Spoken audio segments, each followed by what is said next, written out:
Welcome to was that? Yep. Okay. Yep. What? Welcome to X-Men Evolution, episode 45 of Cyclops is Waiting for Me. One day we'll get this intro. An X-Men animated recap podcast. I'm Rod, and this is Lucy. I keep forgetting to point her out because before we did videos, people just thought I was talking to myself. But she's always back here sleeping on piano. Well, most of the time. Sometimes she'll play a song for us. Yeah, I want to say it was the first time we recorded remotely, and in the at the tail end of it, Lucy decided to play a song, and you were like, well, looks like that has to be turned off for all future recordings. Yep. Guess what I forgot to do today when I was interviewing Hinder for my music podcast is turn this piano off, and she played this little song for Hinder. So that's Lucy's claim to fame now. So I've interrupted an Edward McCain interview, and Lucy has played a song for Hinder. Yep. I'm saving all your music podcast is making dreams come true, Rod. So. I'm saving all those clips for like a holiday special of just the bloopers. Whereas this show, you don't have to save anything because it's one entire blooper. So. Yeah.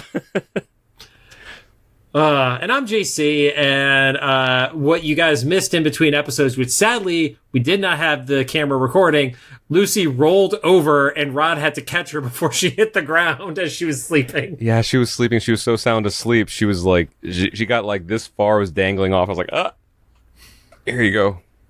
And I was upstairs getting a drink, so I missed it too. Yeah, I had a little heart attack too. I dropped my headphones over here because I was like, oh no. Cyclops is Waiting for Me is our weekly podcast series where we are going back and we are watching every single X-Men animated episode we can find. Next year, we're going to be digging even deeper. This podcast started with the original 1992 X-Men the Animated Series, which built up to the release of X-Men 97. And along the way, we became friends with a bunch of people who have worked on the shows and have had a bunch of them pop up on our companion show called the Xavier Files, where we interview members of the cast and hopefully some people from the crew, hopefully a music department connection, because it's not like we don't have the theme song of our own show written by a certain Wasserman. But that's shit for next year to worry about. Since the season 2 of X-Men 97 is a ways off, possibly a full year, we are back for our final second half of our first walkthrough of X-Men Evolution. I stumbled through the tail end of that, and I'm just going to force it through. Rod, keep going. No, it works. I think it's pretty safe to say more than a year because I can't remember the last time Disney was like, surprise, we're done with this show early. Certainly not Blade. Yo, you see that? It's pretty much cut from the lineup.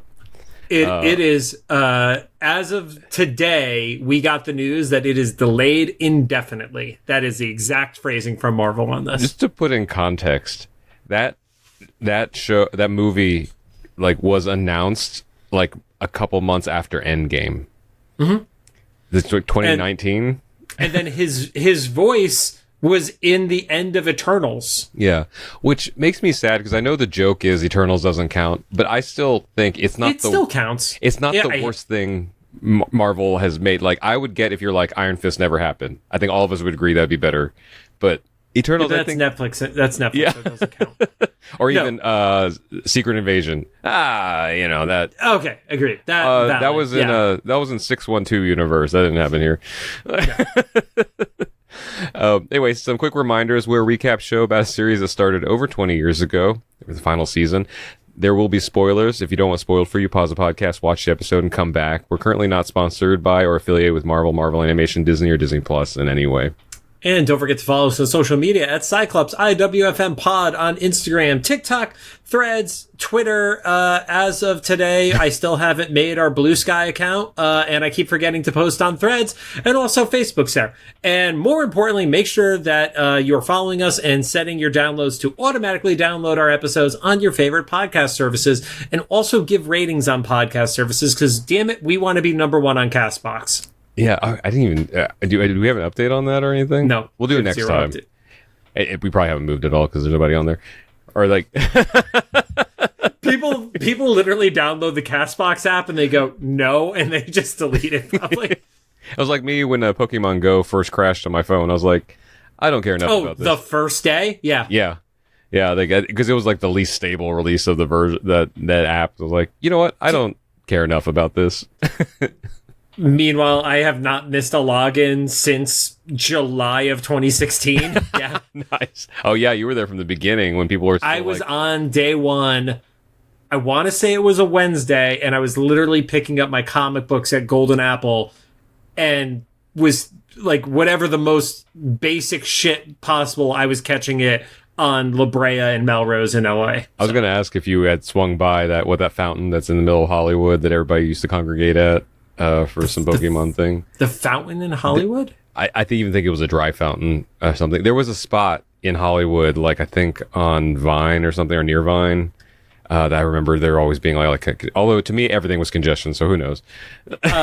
No, but I was there for one of the Dragonite runs at Santa Monica. So. I was at Santa Monica Pier. I just didn't go there for 2 years. I mean, that's probably just a good life choice. Right. Especially with the Pokemon stuff. Or the La Brea Tar Pits. That place was fucking dangerous during Pokemon Go. Yes, I did play there. Yeah. I literally ran into parents that weren't paying attention to their kids in strollers. And I was like, listen, I don't want to tell you how to parent, but you're at the Tar Pits. It seems like there'd be a little bit more concern here than other places. Randomly, I played Pokemon Go in its like launch window with Captain Sparkles at the Tar Pits, just because we were there at the same time, and him and I had like a meeting before together, and we just started talking and playing Pokemon Go. Nice. Yeah. That was a throwback. Yep. Anyway, now onto this show. Minecraft music. That's a good transition right. into X-Men Evolution. Today we're going to be talking about Season 3, Episode 13. Wait, oh, no. Fuck! Season 4, Episode 2. I'm remembering. God, make sure you lower my scream. Okay. I forgot to update the script in that spot. That's all good. So, called No Good Deed, ... Very millennial. It aired September 6, 2003, and currently sits at a 7.0 star rating on IMDb. Did you know that the the ellipses is a millennial thing? I only found out because all these people younger than me make fun of me for using it. I use it constantly, so that doesn't shock me at all. Yeah. That's just my cynicism coming out. That's where I'm like, oh, I could finish this thought and then get banned from all meta services. Right. Yeah, so apparently it's the ellipses and throw your hands up in the air. That's a millennial thing. I feel like throw your hands up in the air is like what I see like drunk Gen Xers do at weddings. We probably inherited it from them. Yeah. I don't want to take that one. I don't agree with that one. I mean, it's in the music, definitely. If you go back and listen to all the bangers from our adult years, they're all pretty much hands up more than any other generation. I still say it was Gen X's stuff. Yeah, I mean, we inherited a lot of weird things. Like, what was the joke? Like, why did millennials start making mommy and daddy like sexual terms? It's like, well, because Gen Xers and boomers made baby a sexual term. I was like, ooh, we're gonna leave that there. I think we should get into the episode. Yep. So this previously on was pretty straightforward. It was the last episode. For us, that was minutes ago. For you, it was last week. Hopefully. Yeah, but essentially it was the follow-up to Apocalypse appearing in the Mayan temples and building it, basically the WandaVision setup of the dome over Westview, only instead it was in Mexico. And turning Magneto into glitter. Yeah, Magneto, yeah, like as you said, Sailor Mooned out of there. Mm-hmm. We were supposed to be led to believe that he perished, but of course that's not how the show works, or any show works with any character. And nobody can penetrate the dome. We don't know what it is, but it's something that I got the feeling that it's not even necessarily strength. It's just something like otherworldly that is not, it's not like a brute strength thing. Yeah, it's like a future force field thingy. Yeah. But really the biggest takeaway that we both had, and I feel like a lot of people had, is that like Rogue fucking destroyed Mystique, literally, like threw off her stone corpse off a cliff. And so the last thing we saw in that episode was Nightcrawler weeping at the bottom of the cliff by the water with pieces which of his mother. Which is not at all addressed in this episode, as I mentioned last time. And it's not a major story point at any time here, but there is one shot where all the X-Men, including the New Mutants, are all in the same room, and Nightcrawler and Rogue in the same room, totally cool with each other, despite the fact that she killed her stepmom / your mom. Yeah. Maybe this is when they went on the cruise. Nope. Nope, they're all there. Everybody's back. No, in between. They Rogue killed her mother. They went on a cruise and they came back and they were refreshed. No, but here's the thing. So the episode kicks off with the Brotherhood that are on a train, and a guy is reading the newspaper, and it has photos from the fight with Magneto and Apocalypse, which means that this happened maybe at absolute most 48 hours prior. Oh, that's right. Like a news cycle, a printed news cycle. Printing news cycle, and I'm giving it the benefit of the doubt of this happened in the middle of the night in Mexico, and it took a minute for stuff to get there. Yeah. But so Wanda and Pietro, Wanda more so, are grieving about their dad dying. So that meant it's only been a day, maybe a week, to the point where we get to the Rogue and Nightcrawler in the same room with each other after the murder. The Rock murder, but murder, yeah. Yeah, not quite as bad as Jubilee watching her own self being arrested on the news, but pretty close. But yeah, there's we start. It's funny like to see like early 2000s like cinematic setups, because we start like focusing on like a rat that's on railroad tracks in the subway. Which wouldn't that thing be electrocuted?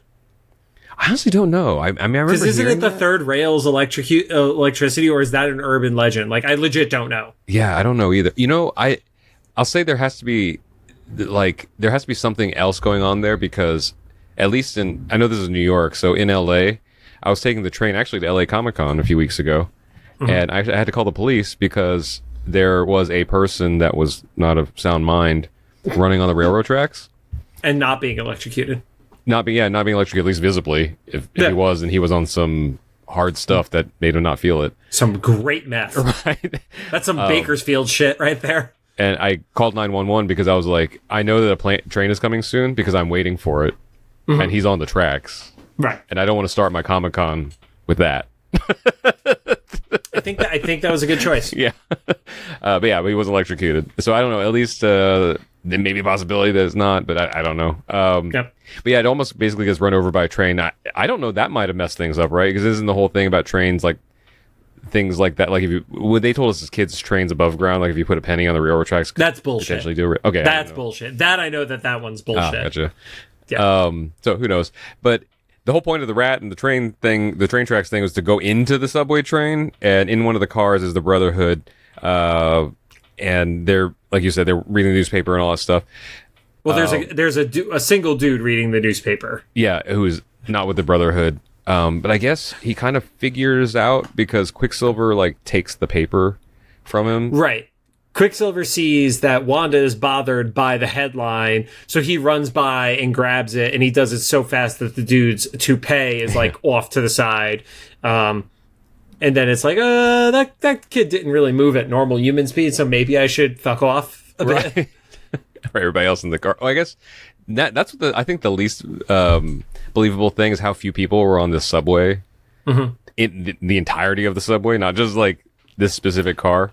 But it's Bayville and not New York. That is the difference. I guess. Yeah, but any place that has a public transit at all, I don't know. It's a weird, especially. I don't know how big Bayville is, honestly. Yeah. Like, I'm very confused about the population of this city. So who was it? Somebody keeps teasing Wanda about it. Oh, Toad, right? Is telling Wanda like was it Quicksilver that was like, you didn't even like Dad before? At one point, you didn't like him. Because she's pissed that the X-Men didn't do anything. They let it happen. And he's like, yeah, you like, but he was also a crappy dad to you. And he's like, kind of hinting at all the mastermind stuff. Like he's about to break the story to her. And before that happened, she like blows up when he's like, Dad was just a bully who went after a bigger bully. And he said he kind of like got what was coming to him, but it was also like the early version of fuck around, find out. Yeah. And she does not like that. And that causes like a cognitive dissonance that for normal people would, like unpowered people, would be just like yelling, screaming, and, you know, mental torment. For her, it manifests into like warping the reality around her. Like at first it starts as like one of the poles you hang on to just bending, but then she like shorts out the track and the train, so the train derails, and the tracks actually start like bending and shit too. Yeah. Which, as someone who takes public transit, like, that is a nightmare. like to just just in real life to think about like the train going off the tracks, and especially into, because even though this is animated, I can see that happening because of how fast they go, especially into like the public waiting areas and stuff. So, well, you never hear about a train derailing where they don't mention how many fatalities there were for it. Like that, those two things are tied together. Yeah. And so the train derails, and then like it expands to show like how much train there. It wasn't just a couple cars; it was like the entire length of the thing. And outside, which I originally thought was a school, but I guess it was like a Greater Bayville kind of. No, that was it a school? That was a school. Okay, so they were like right next to the school. So here's where the timing is fucked, because this is 2 weeks and a day following the events of the season finale stuff.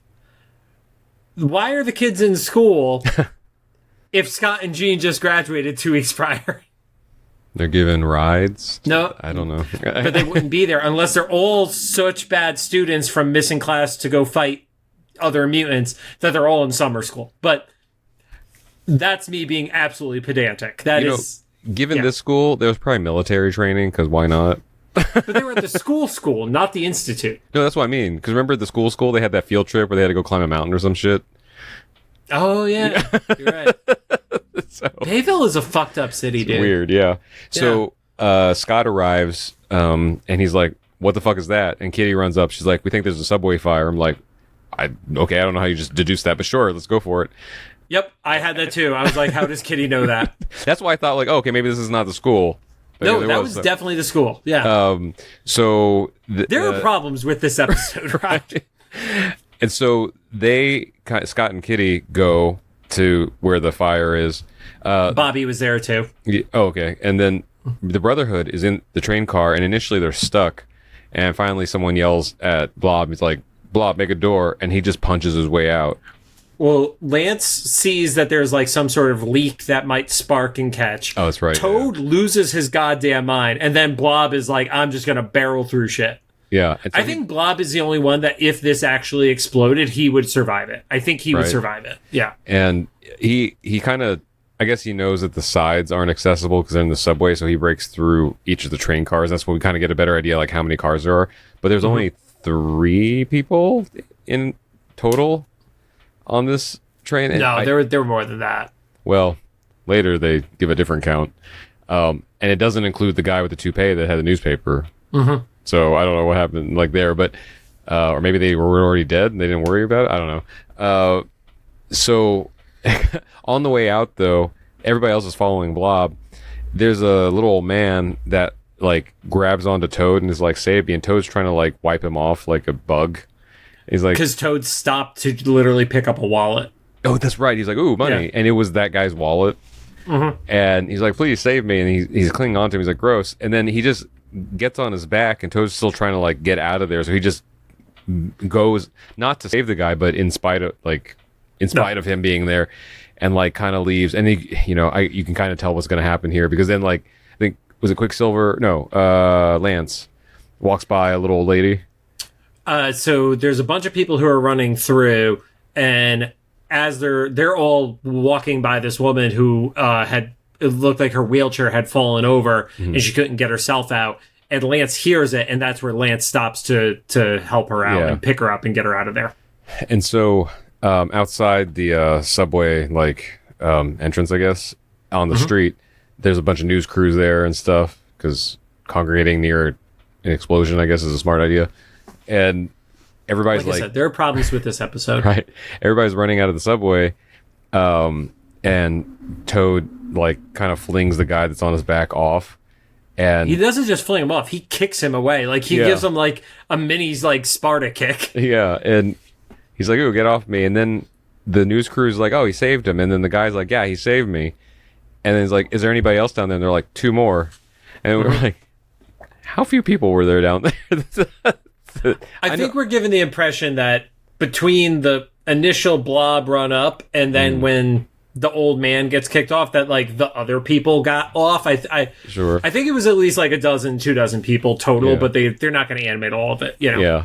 And then Lance emerges from the smoke with the lady just in time for all the explosions to happen. So it's like this big, like, heroic Michael Bay scene.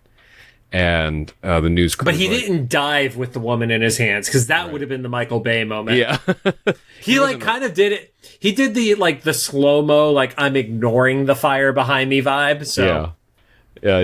He and none of them really know what's going on, but the news crew's like, oh my God, you saved all these people. And I kind of had flashbacks to something, not that I ever saved anybody, but like to a news situation in real life where they weren't aware what was happening. And in fact, initially they were going to try to deny that they had anything to do with what was going on, but once they noticed there was a positive like reception from the media, they spun it to like, yeah, we totally did this.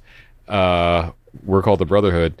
In real life, I was part of like a major TV prank. I didn't know it at the time, and there was a couple former friends on there with us. They were complaining the whole way up. And just because I've been in this town long enough at that point, I was like, something's off. I don't know what, but something weird's going to happen. Like fucking Oprah's just going to show up or something, something random like that. I don't know. I didn't know it was going to be televised. Meanwhile, these two... And that's friends, when you climbed the Hollywood sign with Fatality. Right, yeah. Yeah. But meanwhile, these two friends are just like, Rod, you're so dumb and overreacting. This is nothing. This is what we think it is. We're just going to go to this test screening of this movie or whatever.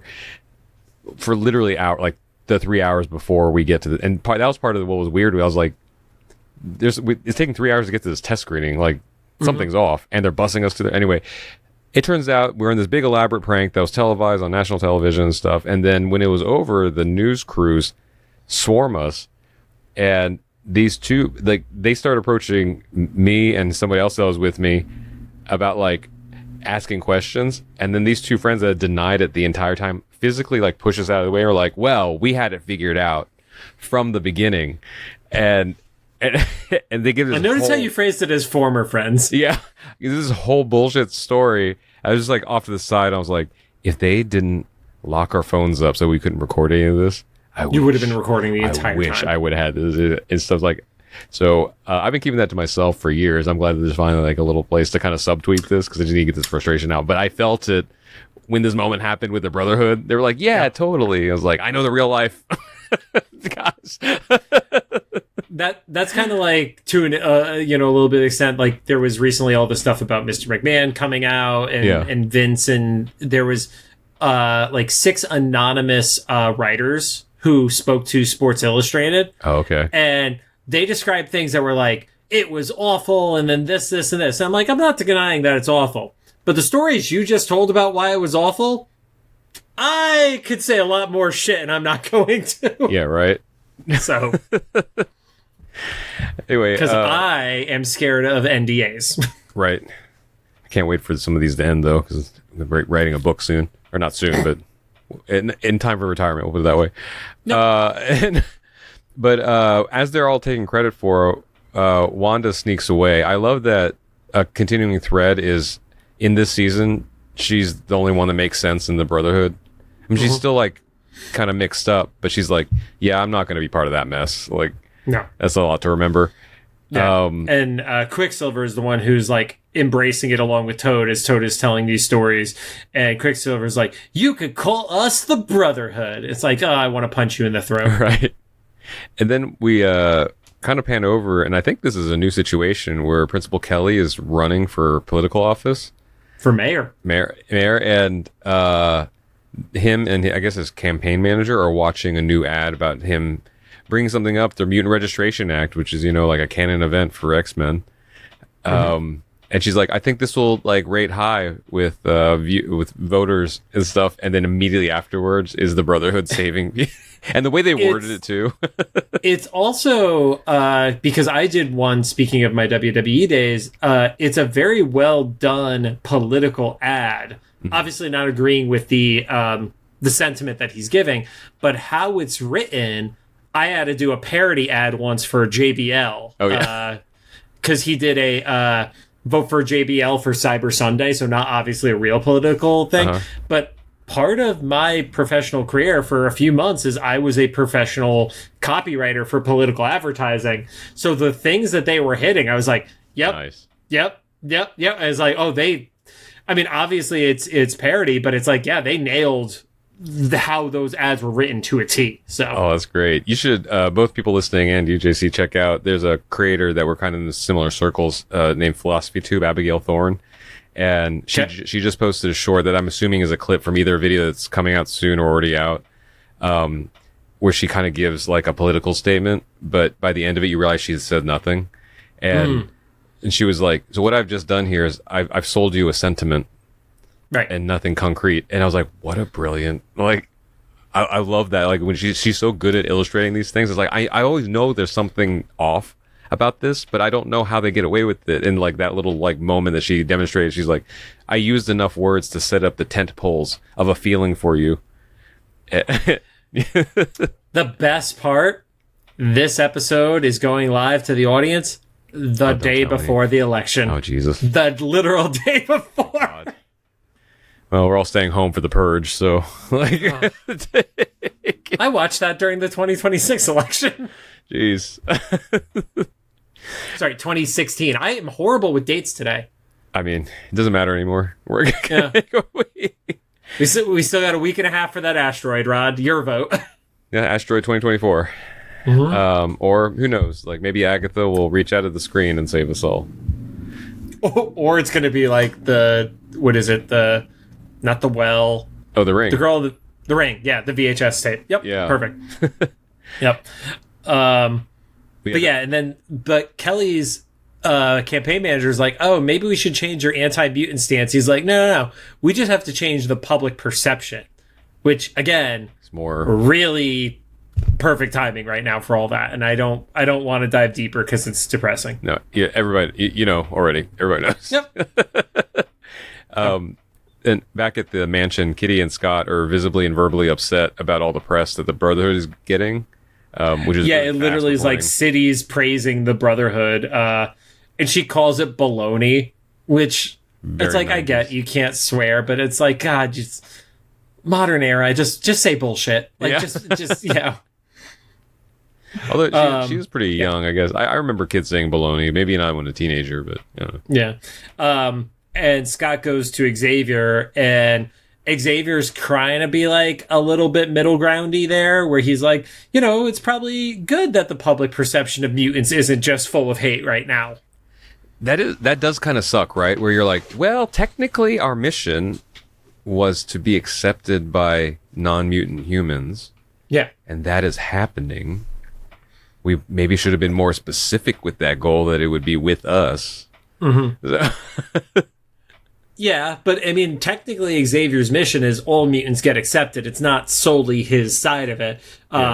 Obviously Scott's like, they're going to mess it up. And Xavier is that useful version of hopeful of like, well, maybe they're going to enjoy being on the right side of things. And it's like, I hate you. I hate this Xavier. He's like, have you met Toad? Speaking of back at the Brotherhood, the news team is like crowding around the Brotherhood house. So I loved this whole section because this kind of addresses something we joke about this whole podcast about evolution. So first of all, Wanda's still hiding from the press, but Quicksilver's like, they literally want to talk to the girl in our group, which is something totally like late 90s, early 2000s news would say. We're like, yeah, the chick. Yeah. But also specifically probably because she was the only one that hadn't been on the news yet. Yeah, hadn't spoken to anybody yet. And he convinces her to go out, but like she's out there for like 1 second. She's like, absolutely not.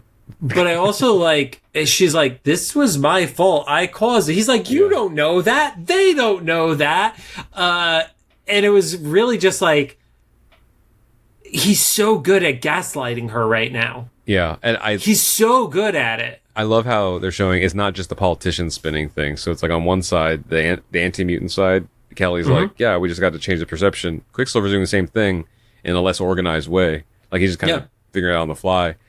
But then the old lady in the wheelchair comes up, and it just so happens, well, she's wealthy. Rich. Yeah, so she gives him $10,000, I think is what I saw on the check. Which I don't believe that a woman who could easily write a $10,000 check to somebody would be riding a subway. By herself. Yeah, I don't know. I guess you never... the only reason I say that is because every once in a while, mostly because it's LA, there's always like that A-list celebrities like, I took the LA Metro to the Oscars. And it's like, well, yeah, that was a great TikTok video, but like, are you doing that on a random Thursday? Like, yeah. But also, there were not elevators or escalators by that train station either. That is true. And even if there are, once again, speaking from LA Metro, they never work. It's a terrible place for accessibility. Nope, I don't buy it. And but then the most important thing is she just so happens to be in a family of construction, and that's her family business and stuff. So she's like, I want to renovate your home, because she probably looked at it and like, I can tell this foundation is fucked because of the amount of natural disasters that have happened here. Why does it look like this home has survived 17 earthquakes? Right. And so, but it happens like instantly. Don't like a bunch of like construction trucks like just start driving up. Mm-hmm. Without their consent. Yeah, so it's like the what's the Home Network show where they do the makeovers? Like, is it House Maker, Home Makeover, or whatever? No, but I know the one you're talking about. Yeah. It has a better name than that, but the one where they do the big reveal of the house and it is like, hey, the husband and wife was like a pet sitter and a graphic designer. Our budget is $5 million. Yeah. But those shows don't make sense, right? But they finally, actually, that would probably be the right time too, because isn't it like the 2000s is where like a lot of those shows like really started gaining a lot of prominence? That might have been kind of in the consciousness of like, oh, we'll renovate this home as like a gift.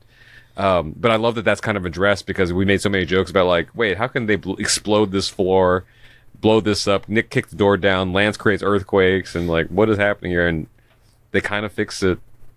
Yeah, towards the end. And also not just like fix the house, but apparently the reveal at the end of the episode is they got like a free big screen TV and stuff like that. Yeah, or I took that as like they took out like debt for. Or, but I guess what you're saying too, that there is nobody that was giving those fuckers a loan or a credit card. But when they get the or maybe that's what they use the $10K from the check for. Yeah. But speaking of that check, Lance and Quicksilver see the check, and they're both like, "Hey, we can, like, capitalism, baby. Like, we can deliver a need if we create the need." So they figure out that they can like kind of construct all these situations. Ironically, what the X-Men get accused of doing a lot in stories, they do. Right. I love that the first one is like Lance is very doubtful. Also, he's wearing his gear, and like, even though he's about to topple a gargoyle, which is way bigger than a gargoyle should be, also off the top of a building, but he does it in uniform instead of being incognito. I didn't think about that. Yeah, like wouldn't you be in like all black and cover up stuff so that way if somebody sees it, like they don't know it's you because you're the guy who's been on the news lately? Yeah, and they did have a better plan for this later, which they didn't enact. Where you know, spoilers is Wanda. Yeah, she can do everything with thought. Yeah, but yeah, so they almost crush a bunch of people with a gargoyle. Blob is able to catch it, which I don't think Blob is coordinated enough to catch it, if I'm being honest. But neither here nor there. And then my phrasing was Pietro almost my girl's 2 kids because he launches a swarm of bees with the hive at these 2 kids. And Toad starts eating them with his tongue. I don't believe Toad is fast enough to be able to save those children. Aside from not looking up, will a frog eat bees? Right. Those 2 kids would be dead from being like stung. Right. They are dead. Those kids died. I thought it was wild to be like, wow, yeah, you just set up a bunch of bees after children. Like I said, he my-girled those 2 kids. And same, it's funny, you were thinking, like, could he do it fast enough? I was thinking when that happened, I was like, so is that just, like, spicy food for him? Is that how that works? Like, wait, is there a physics thing for that? I was just kind of saying, like... Do frogs eat bees? I like, do frogs eat bees in Minecraft is the autocomplete. That's funny. Yes. Frogs eat bees. Really? Frogs are predators that eat a wide variety of insects, including bees, wasps, and flies. I still don't think he's fast enough to take out an entire swarm, but yes. That's so funny. Also, can we just take a quick pause and acknowledge that the show 911 on TV had the Bee NATO as a 3-week event to do the premiere of this season? I didn't on like a regular TV network, not on Sci-Fi. That's so funny. I didn't know that. I don't watch cable, so it was literally like the snake eating its own tail in Hollywood. When I saw that commercial, I yelled at the TV. That's so funny. I yelled at the TV a lot, though. Right. You're an old man yelling at cloud. I'm yelling at the cloud instead of at clouds. Yeah. Somebody's got to make that meme. It's like yelling at like Dropbox or something. Like old man yells at cloud. It's just me. Yeah. And then in one of the saving scenarios, X-Men show up, and this bothered me mostly because I've been taught by you guys like what this is. Scott zaps a newspaper and it bursts into flames. So he didn't show up. That was at the mansion still. Oh, okay. And he threw the newspaper up in the air. He threw it up in the air, yeah, and then set it on fire. So I didn't interpret it as like burst to flames. I thought it was just like he hit it with a mini beam, and it just like if you punch a paper bag kind of, and it just like shatters out. I didn't interpret it as flames. Okay. But I see what you're saying. So it might have been like the beams dispersing that look like fire. Right. Okay, yeah. Yeah. He's on fire? No. but what I did like is the next thing is Lance creates an earthquake, which he's the only person in this town that could do, and the news is too dumb to pick it up. The bus goes out of control and almost hits a woman with a baby, which happened almost like 2 seasons ago, also in this show. And the bus is headed to 2 guys on the bus stop. Yeah, I think I know. There's a poster on the bus stop that says "The Spin Doctor," which was perfect for the narrative of this episode. Right, because I guess it's like a nod to obviously the '90s band Spin Doctors, but for the thing that's happening, where there's like, yeah, we're just gonna put our little spin on this. I think you were giving way too much credit to the guys who only had that 2 song runs. And don't get me wrong, I like their 2 songs. Yeah. They would not be getting a poster in 2003. Well, maybe one of the animators or writers was a fan. Kind of like how in Agatha All Along, there's a Black Cauldron poster inside Billy's room. Oh, I didn't know. See, I need to go back and like rewatch the earlier episodes because there's so many Easter eggs in there, even within the show. Oh, it was the most recent episode. Yeah, but I mean, even that, I just need to rewatch everything because, I mean, offline we'll have to talk about it. After episode 6, I have some theories. Yeah, we can't really spoil that show on this show. Yeah. So. Although I do like, I'll put it this way: in Loki, they revealed that Loki was probably a historical figure. Mm-hmm. I like some of the nods to that with Agatha, and this is it's kind of fun. So if you're not watching Agatha yet, I think it's a perfect like Halloween Marvel show. The biggest worry I had, without spoiling anything, is I was worried the music was going to be too much. A musical, and it is occasionally there. It is not.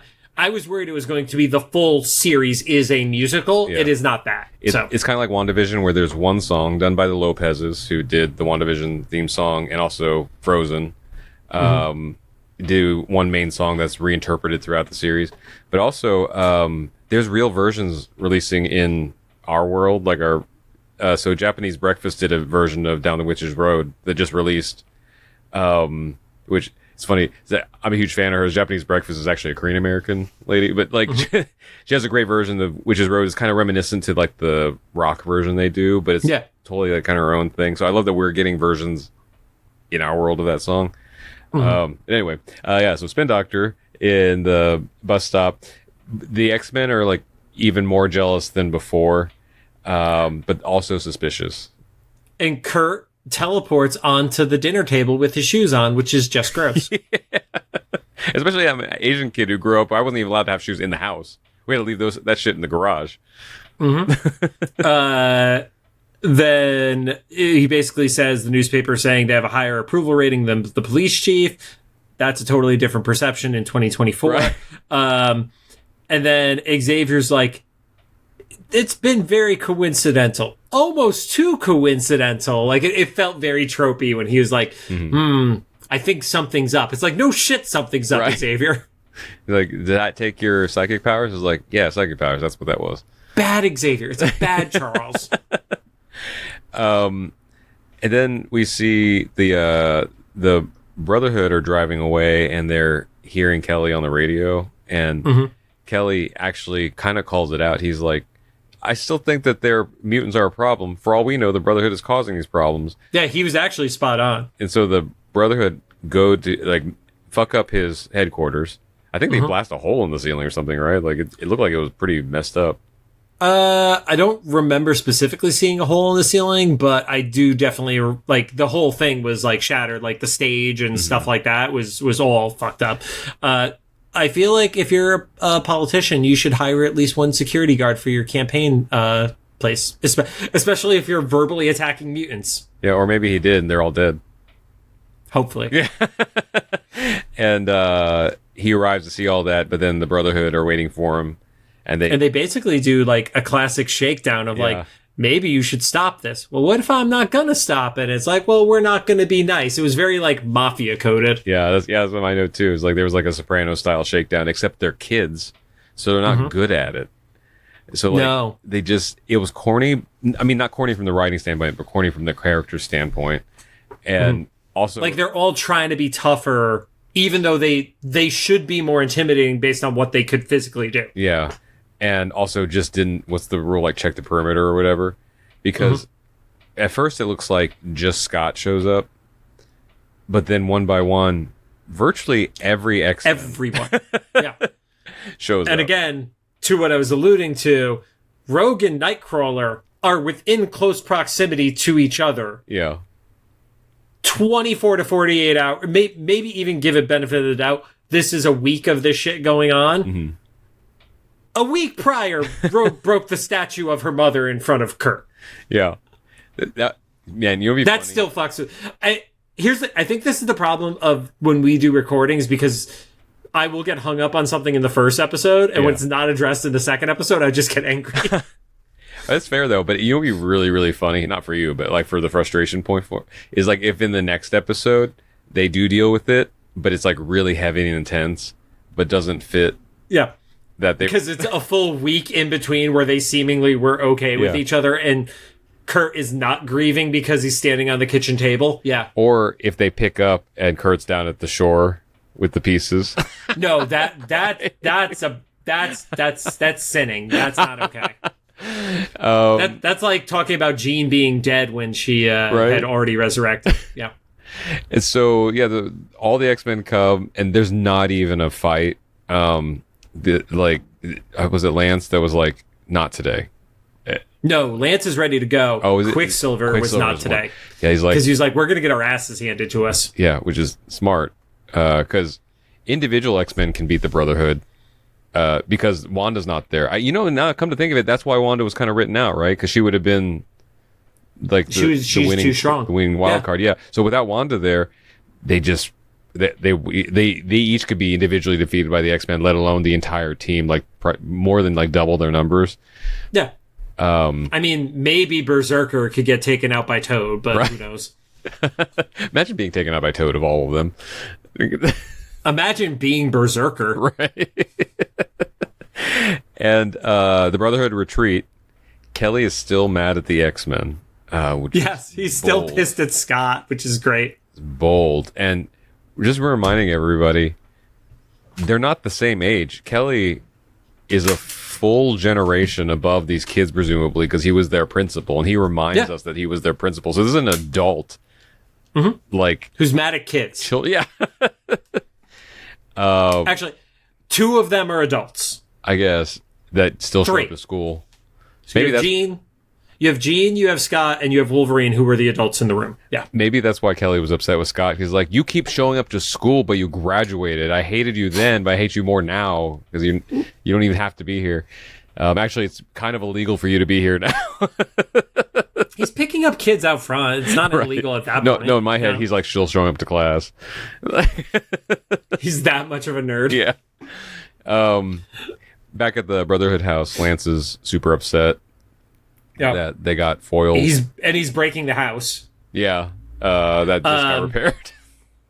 So I love Toad is hung up on, like, we're losing popularity. Does this mean my 15 minutes of fame is over? And I looked at the timing on it. It was like, maybe 5 or 10 minutes of fame because it was so short. Yeah. It was roughly 6 minutes of real time from when it started in the show to that point. plus there was a commercial break during it. So if you do that, it was actually like almost exactly 10 minutes of real time. Oh, man. If you factor in the commercial break. I didn't even think about... That's a good call on your side. That's hilarious. I wonder if that was on purpose. It was not even a full 15 minutes. That's hilarious. And here we are now. In real time, it was only like 6 minutes because of no break, because of no commercials. Yeah, that's hilarious. It's also funny to think that was a time in history where people wanted 15 minutes of fame, and now we're approaching... I think we both have a similar... we both have the same mutual friend, but that is really into much higher thinking stuff than I am. Is like we're approaching a time period where people are going to be striving for their 15 minutes of anonymity because everything is broadcast everywhere. Like, we're constantly on cameras and, identity scans and stuff. Like, yeah. I feel like that's very much our bubble, though.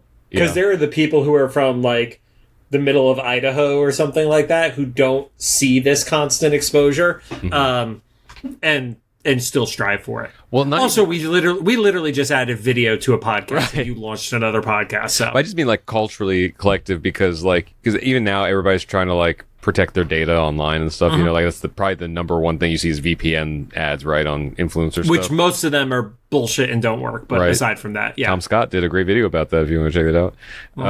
Because he's like, the data has to go somewhere. Now you're sending it to a private company. But like, I guess just the sense that like there's cookie tracking and all this stuff. And so, but it's funny to think at this point, like there's people that I guess in this sense is trying to be famous, but just to try to be known in more places. Meanwhile, like, I don't know, now people are just like, I don't want my name on that registry. I don't want to be on this mailing list. I want to, I remember when there was a time you got excited to get mail. No, like literally never. I used to. I remember as a kid, it was like, oh, there's a catalog, or I did order something from a comic book. But now it's like I just dread going to the mailbox. I mean, I get excited when I get a delivery. Yeah.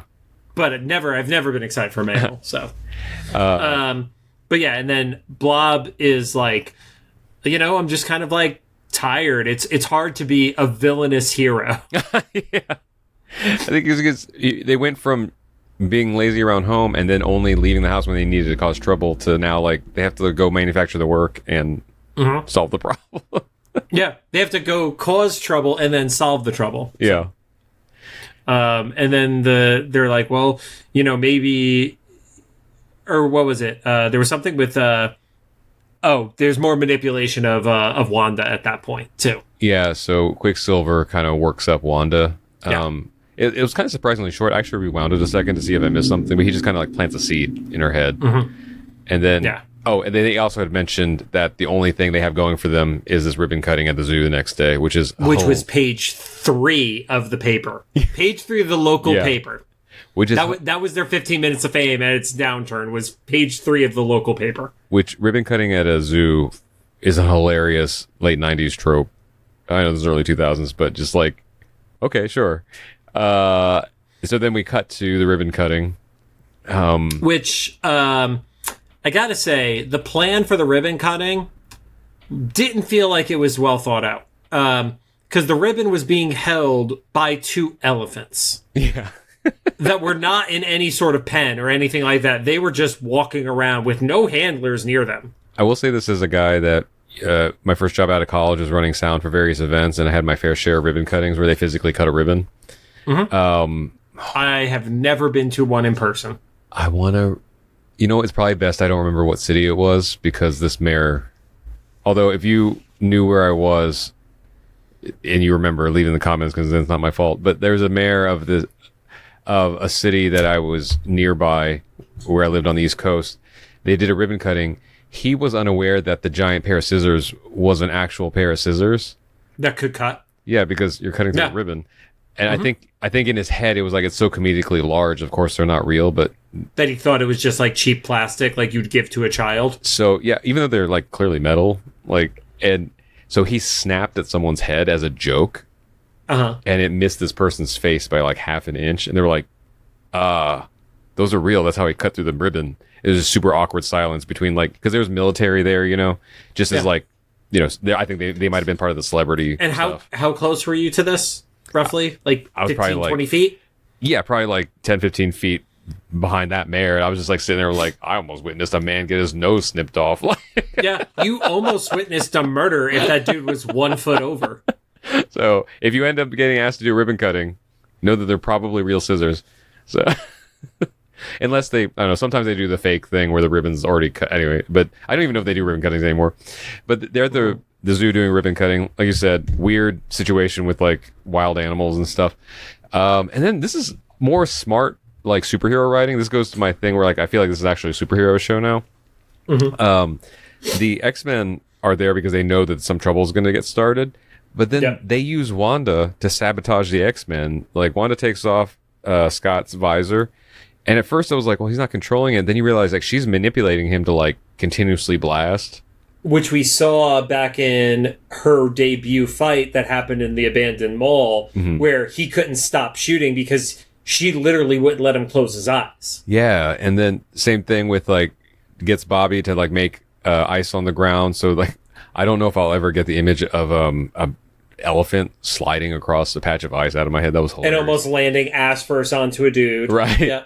And everyone gets manipulated. Even Kitty like gets thrown around and stuff.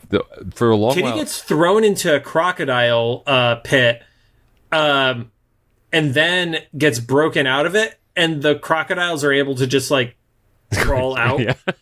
So I feel like there were like 15 people dead at this thing. Yeah, it became Florida for a little while. And also the tiger pit, they had like the bars break on the tiger pit, but the tiger just crawled over where that bar was. That was not a high enough bar to stop the tiger from just murdering people on a regular basis. Yeah, that was the real Tiger King, right? Yeah, like the tiger could have just crawled out any day. I feel like this was not a well thought out zoo. Yeah, so it was kind of bound to happen. They just accelerated it, but everybody kind of goes haywire. The only one that kind of holds out for a while is Jean. She's kind of trying to kind of hold things at bay because she's the closest counter to Wanda, right? Like closest, yeah. It's like telekinesis because it's Jean without Phoenix powers. So yeah. No. But then even eventually, I think Jean's trying to. So Nightcrawler even gets manipulated to like teleport around and stuff, and ends up in like a light. Like the light fixture lights. Falls. Yeah, and so Jean catches them, but then Wanda messes with Jean to like drop them. So then Jean's like kind of taken out of commission. At the end of it all, like the X-Men really like seem like the villains. And it got resolved off camera, which is my favorite part. Yeah. Where the tigers break out, and then it cuts to commercial, and then we come out where they're all in jail cells. Yeah, they're all in jail. You know, just coming from, I know this wasn't the Midwest, but these kind of like wild animal outbreaks happen periodically in the Midwest where I grew up. Not incredibly normal, you know, but I have memories of them. I have seen at least 3 or 4 videos just from this summer of bulls getting out of rodeos and just having their day in the sun. They are happy bulls right now. So what I would say is like, even though the X-Men are in jail, they're probably still wrangling the animals. And it's probably like a week's long mission to try to wrap up that whole thing. Those crocodiles are in the sewer eating Morlocks and shit. Yeah. Oh no, poor Leech again. And Spike. Oh my god, I forgot about Spike. I think we're supposed to forget about Spike. Everybody's forgot about Spike. So the Brotherhood are watching the coverage from home, and they're like, okay. Ooh, sorry, real quick. Kitty is like, fuck this, and she like phases through the bars, and then Xavier's like, no, get back in there, and she walks back in. He's like, let me go clean this shit up. I don't know what he was going to do, but I think he's going to do his mind manipulation shit, yeah. And then the Brotherhood are watching from home, they're like, hey, mission accomplished, and most of the guys want to be like, okay, that was our grand finale, but Toad's like, just getting started. I don't want to like let this go, you know, like, but and they're all like tired essentially. They're like, this is too much work to do this shit. And so they propose, how about we do like one more big thing, go out with a bang, and they specifically awarded that because they make a pun about it later. Yeah. So they kind of cut to like almost like a Ocean's 11 kind of montage of how this thing's like going. A really bad one, but yeah. So Quicksilver sabotages, this time it's an outdoor train, so not a subway, but like an above ground train, so that it's stuck in drive, I guess. I don't know. I love that he opens the door to the train, which the conductor should have like been aware that the door is open for the wind. But the guy is so focused on conducting that train, he doesn't notice that Quicksilver shorted out the brake. Yeah, I also don't know. I've never driven a train before, like, or especially a public transit, so I don't know how much concentration that requires, like that amount, or not enough that you don't notice the door opening. Right. I would argue. I would say a door opening would get your attention. Yeah. Personally. Yeah. And then you hear over like the radio that I don't know what it's called. Like, it's not air traffic control, but whatever that is for trains. They're like, you're about to collide with another train, so we have to do this collision plan number 5 or something like that. And they're like, well, I can't stop. And then this other train it's a gasoline train, right? Because that's what's happening here. And they're like, it's too long, and so they're going to. It is not conductor music radio. I tried. They're basically like, well, you needed to get off of this path. And they're like, well, we already blew through that stop. And now there's another train on the same track headed to you. The amount of time that they take, those trains would have collided already. Right. Like, if there is no turnoff for that long of a time frame, something is wrong from a timing perspective, because the X-Men are released from prison and then have time to get onto a helicopter to get there and like save the day. So like that's the Saturday morning like suspension of disbelief for a cartoon. I also love that. I think that the writers have some trauma from like high school calculus, because this is one of those word problems, right? 2 trains heading towards each other 100 miles an hour. Like, at what point do they, 14 seconds later, right? Because this is a very small city. Right. And that was another reveal, is like Quicksilver and Lance didn't know that there was a second train. Yeah, they do the heroic, like, oh, the train is flying by and there's a dude in his car, and they give him the single person speech of like, we're going to save this train. And the older dude is like, yeah, but what about the other train that's headed towards it? Also, that guy, not very concerned about a second train heading towards the one that's going by him when he's near a train track. He was super chill. He's lived in Bayville long enough. He was like, whatever. It's like living in Gotham City. You're like, my time's going to come at some point. Yeah. You just got to hope it's or the Marvel version of Manhattan, where it's like, oh, there's going to be a fucking spider island or a symbiote war or vampires. Like, I'm here for 17 minutes at best. And so the Brotherhood are like, well, we're not even going to try this. We're like, let's just drive out of the blast radius. Mm-hmm. And but Lance stays behind.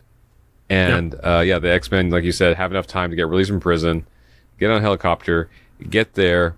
Half the team goes to Cyclops, Nightcrawler, and Kitty get on the passenger train to try to stop it. They're able to like kind of slow it down. But they get the front car, the driving car, off so that the passengers can be separate. The engine. The engine. And then Jean goes to the fuel train to try to like stop that from happening. But then they're like, where's Kitty? And they see that Kitty's on the engine car, and Nightcrawler teleports over there, and he's like, what the fuck are you doing? And she's like, I'm gonna phase this train through that one. And he's like, yeah, that's not even happening, because... And I mentioned it previously, Kitty, in this version, is not great with her powers. Yeah. And every time she uses her power, where she has to go through multiple things, like at the last one, she runs face first into a wall. This is not the comic book version of Kitty, who literally phased a giant space bullet through a planet. This is a Kitty who gets tired at the 80% mark. Yeah, and also, like, this is like the worst case scenario, right? Because it's like the lengthways of a very long thing. Like, so she's going straight through, like, at a pair, like right through the middle of this, or going. Yeah, it's not even parallel. It's literally straight down the center. And to her credit, she does get kind of far into it, maybe halfway through, it looks like, or something. I would say she even got to that 80% mark, except when she starts to let go of it, it is literally metal on metal with gasoline. Yeah, and it scrapes through, it splits the train in half. Then it explodes, but then Jean saves the day by containing the fire, but even she's struggling because... It's so much. Yeah, so she's only able to do it for so long. And as she's starting to lose it, we see an earthquake happen to start making a crater, and so we figure out it's Lance because he's left behind. He stayed behind to engulf the fuel train underground. Yeah, he kind of made an earth barrier on top of it, so it just burned itself out underground. Which that's got to be a fun cleanup job afterwards. And also now the train track is fucked too. Right. And so now your subway is fucked and your above ground train is fucked. He says that something like that will be the last time or whatever. Because Scott steps in front of him are we gonna go? And same problem that we had with X-Men the Animated Series, they just let people go here. Yeah. It's yes, he did save the day, but at the same time it's he literally caused the thing that he had to save, and if it wasn't for you guys showing up, those people would have still been dead. Yeah. So, and then the episode ends at the Brotherhood house, where all their stuff's getting repoed for whatever reason, whether it was the lady or the stuff they bought on credit cards or something. It's all getting taken away. Toad is not willing to let go of the big screen TV. And technically, I don't think you could undo the work that's been done even if it hasn't been paid. So those people repossessing stuff in the house, that's illegal. Oh, okay. Or maybe are they repoing it because the construction couldn't be undone? I don't know. All I'm saying is I've seen enough reels on Instagram of contractors who are oh, well, you didn't pay me. I'm going to go fuck up your house, stuff like that. And screaming lawyers on Instagram have verified that is not legal because you have to take them to court to get your money. Oh. You cannot destroy the work that has been done. But I do guess that this little scene we see here is quite some time afterwards, though, because Quicksilver mentions you don't want to go ride on the new subway. So they've had time. They do not give a fuck about time in this show. Let's call it out as it is. Yeah, and then that's that. I guess we'll see next week if they come back to Rogue and Nightcrawler dealing with their trauma. Well, it does end with everybody, it's alluded to, beating the shit out of Quicksilver and destroying the remaining rooms in the house. Oh, is that why we see the little explosions in the flashes and stuff? Yeah, because everybody kind of gives him the eyebrow of the hell did you just say? This is all your fault. Yeah. And then the only piece of trivia that I was able to find about this episode, apparently Scott's buddy Paul, who we saw in episodes 1, 7, and 8, was on the train at one point. Oh, what a random! He was one of the bodies in the train. So they just have to reuse a character model. Yeah, something. I mean, we literally had Ellen DeGeneres as a concert goer. So yeah. And the Spin Doctor. The Spin Doctor, which wasn't even in any of the I swear, certain shows, the first season, people spend so much time on the wiki entries and all that stuff. Mm-hmm. When you get to the third or fourth season, they just give up. Wait, in this show specifically is kind of a shame because I feel like it got better. You know, I mean, not that the first episodes were bad or anything, but I gotta say, as far as X-Men goes, I enjoy that aspect of it more now than initially. Initially, the parts I enjoyed most were kind of the high school stuff, us trauma bonding. Right? Yeah. But yeah, I don't know. I think the episode kind of just spoke for itself. It was it wasn't quite the bottle episode that Cruise Control was, but it did kind of feel a little inconsequential by the end. Besides the guys the Brotherhood learning that they couldn't be heroes, really.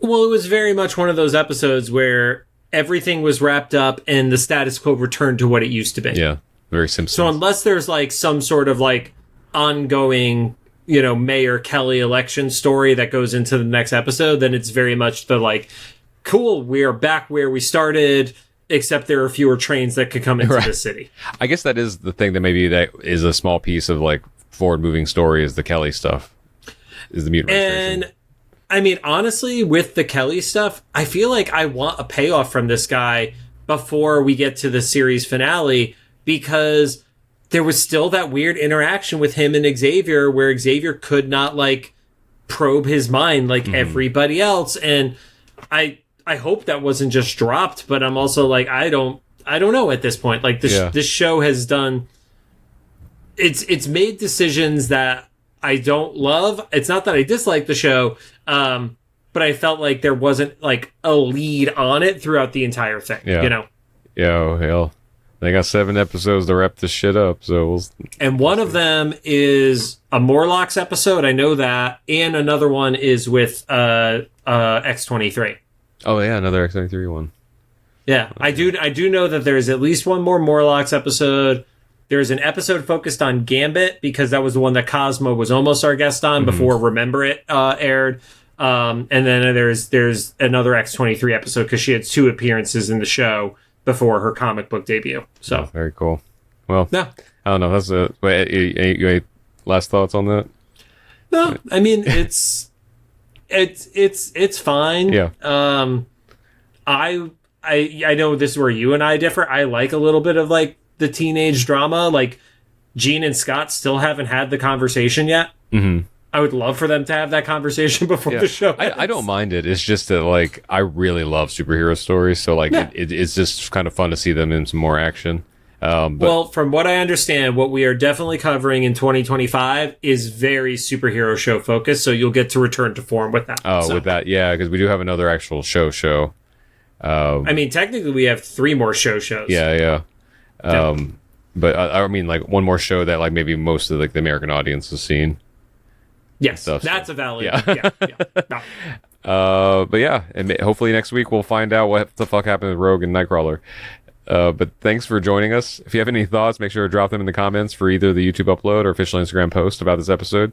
If you like what you heard, we'd appreciate a rating on the podcast app you're choosing. You can find us on Apple Podcasts, iHeartRadio, Amazon Music, Spotify, YouTube Podcasts. Make us #1 on CastBox.